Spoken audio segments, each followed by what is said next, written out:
મોહનથાળ એક ટ્રેડિશનલ મીઠાઈ છે, પણ છતાં બનાવવામાં મુશ્કેલીઓ આવે છે.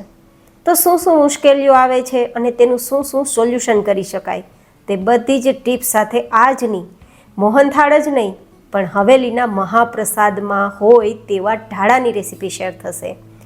કલર વગર તમે જોઈ શકો છો તેટલો એટ્રેક્ટિવ કલર, ન માવો, ન મિલ્ક પાવડર, ન મલાઈ, ન ક્રીમ, છતાં મસળતા ભૂકો થઈ જાય અને મોંમાં જતાં ઓગળી જાય તેવો સુપર સોફ્ટ હવેલીનો મહાપ્રસાદ તેવો મોહનથાળ કમ ઢાળાની રેસીપી શરૂ કરીએ. તો જેમના માટે સૌથી અગત્યની ટિપ્સ, માપ પરફેક્ટ હોવું જોઈએ. તો ઘરમાં રહેલી વાટકીને હું માપ માટે લઈ રહી છું. જે કપથી જોઈએ તો 2 કપ બરાબર છે અને ગ્રામથી જોઈએ તો 250 ગ્રામ બરાબર છે.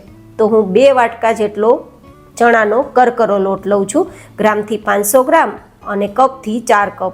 અહીંયા ખાસ ધ્યાન રાખવાનું છે કે દાણેદાર મોહનથાળ તૈયાર કરવા માટે કરકરો ચણાનો લોટ જ ઉપયોગમાં લેવાનો છે.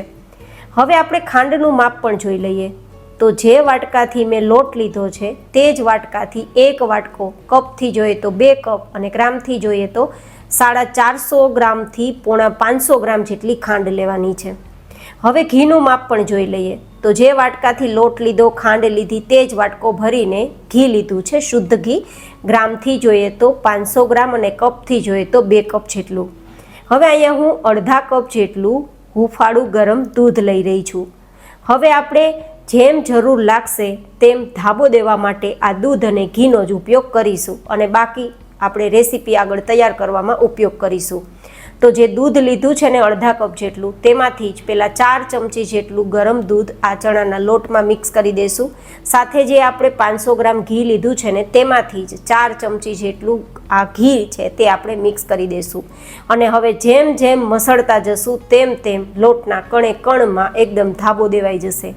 જો તમને મસળતા ઘી અને દૂધ ઓછું લાગે તો 2 ચમચી ફરીથી મિક્સ કરવું, કારણ કે દરેક વ્યક્તિઓને એક સરખા પ્રમાણમાં ઘી અને દૂધનો ઉપયોગ નહીં થાય. લોટની ક્વોલિટી અને ક્વોન્ટિટી ઉપર ડિપેન્ડ કરશે કે ધાબો દેવા માટે દૂધ અને ઘી કેટલું જોશે. તો હું અહીંયા ફરીથી 2 ચમચી ઘી અને 2 ચમચી દૂધ મિક્સ કરું છું, કારણ કે મારે આમાં ધાબા દેવામાં બંને વસ્તુ થોડી ઘટી છે, ઓછી પડી છે. તો બસ એટલા જ માટે હું તમને કહી રહી છું કે ધાબો દેતા જરૂર લાગે તેમ દૂધ અને ઘી તમારે મિક્સ કરવું. અહીંયા માપ પરફેક્ટ એટલા માટે નહીં રહે કારણ કે આપણે લોટની ક્વોલિટી અને ક્વોન્ટિટી અલગ અલગ હોય છે. તો તે રીતે આપણે ધાબો દેવા માટે સામગ્રીઓનો ઉપયોગ થશે. હવે જો કેટલે સુધી મોણ દેવાનું, આ રીતે મોણ દેતા મુઠ્ઠીમાં લોટ બંધાઈ જાય અને થોડું પણ દબાવો તો ભૂકો થઈ જાય, આટલે સુધી આપણે મોણ દેવાનું છે.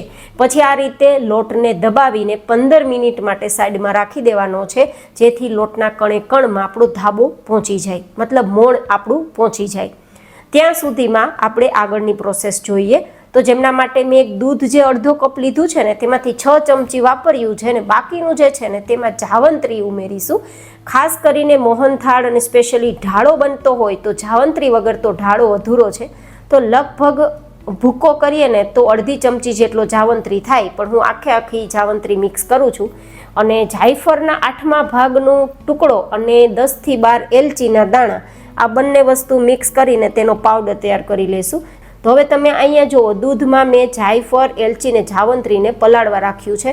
આ પલાળેલું દૂધ છે ને જ્યારે મોહનથાળમાં જશે ને ત્યારે તેની ફ્લેવર એટલી સરસ આવશે કે વાત ના પૂછો. હવે 15 મિનિટ જેવો સમય થઈ ગયો છે અને આપણા લોટના કણે કણમાં મોણ પણ પહોંચી ગયું છે. તો એકવાર આપણે ચાળી લેવાનું છે. ઘઉં ચારવાની ચારણી હોય તો પણ ચાલે અને ભાત ઓસાવવાની ચારણી હોય તો પણ ચાલે. એકવાર ચાળી લેવાનું જેથી દાણેદાર લોટ તૈયાર થાય. હવે તમે જુઓ, લોટનું ટેક્સચર એકદમ દાણો છે અને હજુ પણ આ દાણો ફૂલશે ને મોટો થશે આગળની પ્રોસેસ કરશું ત્યારે. તો હવે જે આપણે ઘી લીધું ને 500 ગ્રામ, એમાંથી 6 ચમચી યુઝ કર્યું, બાકીનું આપણે કડાઈમાં લઈ લેશું અને તેને ગરમ કરી લેશું. એકવાર ઘી ગરમ થાય પછી આપણે જે ધાબો દીધેલો લોટ છે ને તેને આમાં ઉમેરી દેવાનો છે. અને હવે ખાસ ધ્યાન રાખવાનું છે, ગેસની ફ્લેમ એકદમ ધીમી કરી દેવાની છે અને સતત લોટને ચલાવવાનો છે, નહીં તો ચણાનો લોટ તળિયે બેસી જશે અને મોહનથાળ ખરાબ થઈ જશે. તો સતત ચલાવવાનું, પણ ગેસની ધીમી ફ્લેમ રાખીને. કેટલે સુધી આપણે લોટને શેકવાનો એ પણ તમને હમણાં બતાવી દઉં. અત્યારે તમે જુઓ, ચમચામાં હું ધાર કરું ને તો લોટ અને ઘી બંને એક સાથે નીચે જાય છે.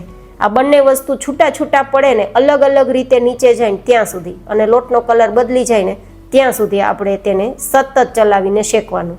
જો થોડી પણ ઉતાવળ રાખશો તો લોટ કાચો રહી જશે, મોહનથાળ દાંતમાં ચીપકશે અને બિલકુલ સારો ટેસ્ટ નહીં આવે અને લાંબા સમય સુધી સારો પણ નહીં રહે.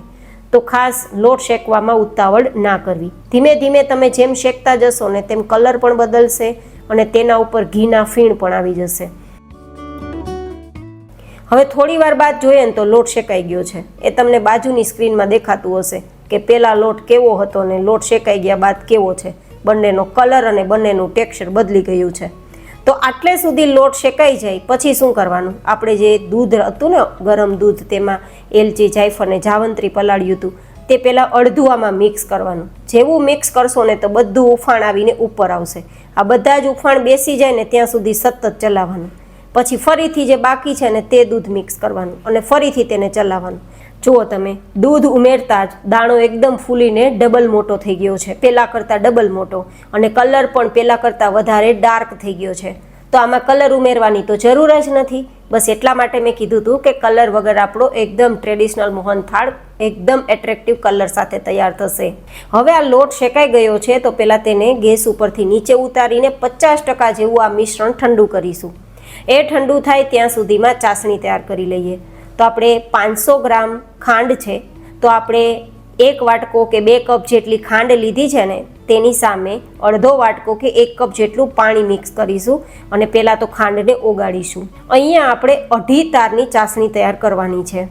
જો શિયાળામાં મોહનથાળ તૈયાર કરતા હોય તો 2 તારની, જો તમે ઉનાળામાં કે ચોમાસામાં મોહનથાળ તૈયાર કરતા હોય તો 2.5 થી પોણા 3 તારની ચાસણી તો તૈયાર કરવી જ પડશે.